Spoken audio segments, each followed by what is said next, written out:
My Hero Academia Season 2, Episode 20, Victory or Defeat.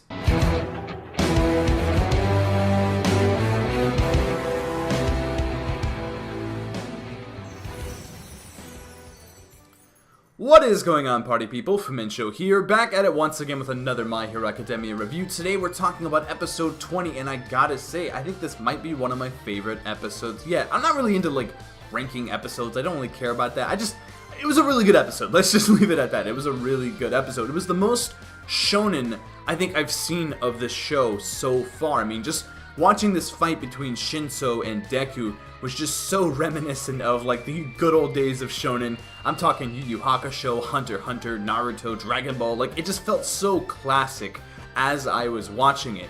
And speaking of Shinso and Deku, this fight was really, really well done. Getting some flashback on Shinso's past and who he is and what his quirk is all about, how everyone always assumes that he could be a villain, and Deku as well, being able to somehow escape the brainwash by seeing the past members of the One for All was a really interesting plot point that I have a feeling they might touch on again later on in the series, because it seemed... Okay, yeah, let's talk about this fight. First things first, the fight was not really a fight per se, but seeing Deku completely brainwashed was interesting. I like it when physical type fighters go up against somebody that doesn't really use physicality at all in a battle, using brainwashing instead. That's always a really interesting kind of pairing there that I always find... I don't know, I just think it works really, really well, surprisingly, in lots of different shonen series, so I liked what they were doing there. And I like Shinso's design, too. I like the way he looks. He has this kind of blast back hair. His eyes are all just, tired looking. He's a really cool looking character. And when Deku escapes his brainwashing, the animation just, for some reason, kicks it into high gear. And we see, this kind of, rainbow swirling flame around Deku. It might end up actually being my thumbnail. It looked awesome. It was so cool. And then seeing his fingers... I love the way Deku looks when he is using his powers. When he's using the One for All, you see that his arms kind of light up with this red kind of line that goes through it, and it looks really, really satisfying, to be honest. I really like the design of the One for All so far in this series.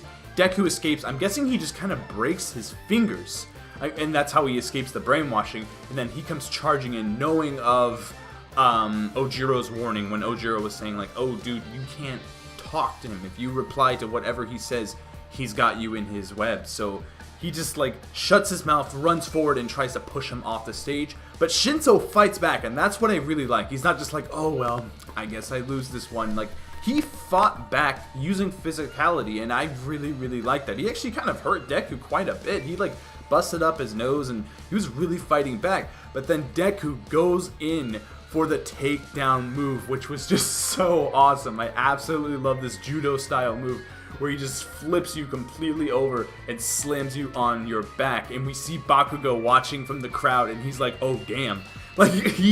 He got that attack done to him back in the first season, and he was just absolutely taken out. And he was surprised by it then as well, thinking Deku was just this weakling. But that's the thing, Deku not only does he have, the One for All and is practically invincible. I mean, I don't think he even knows that yet. But he is a very smart hero.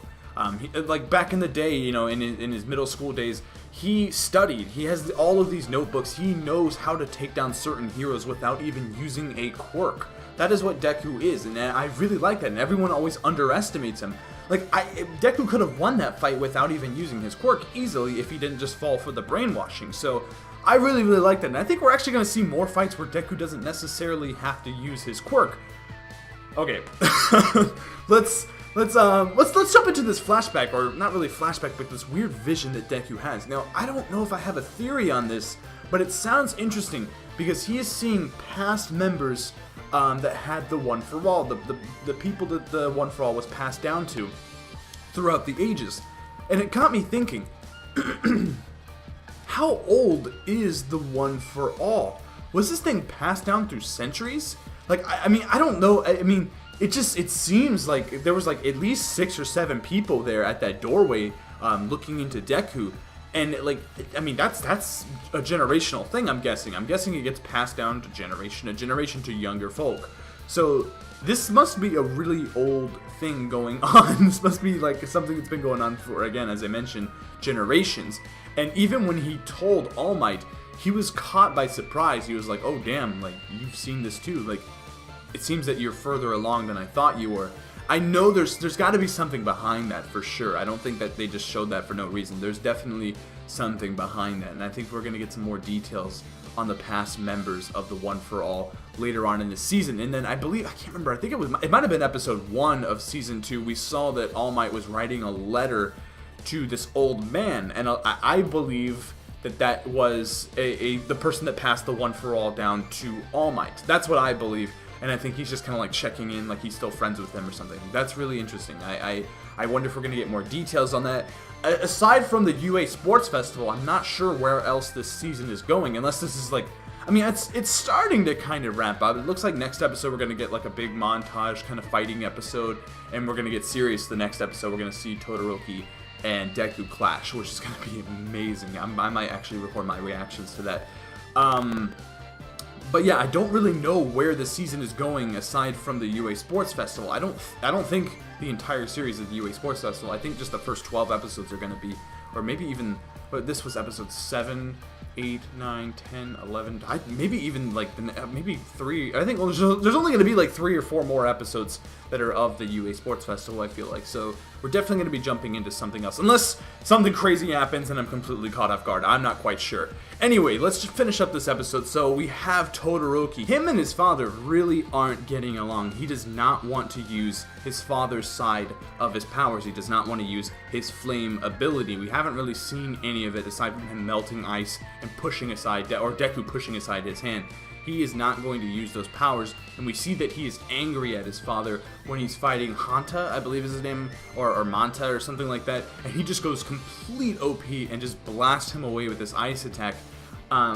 There's something going on with Todoroki.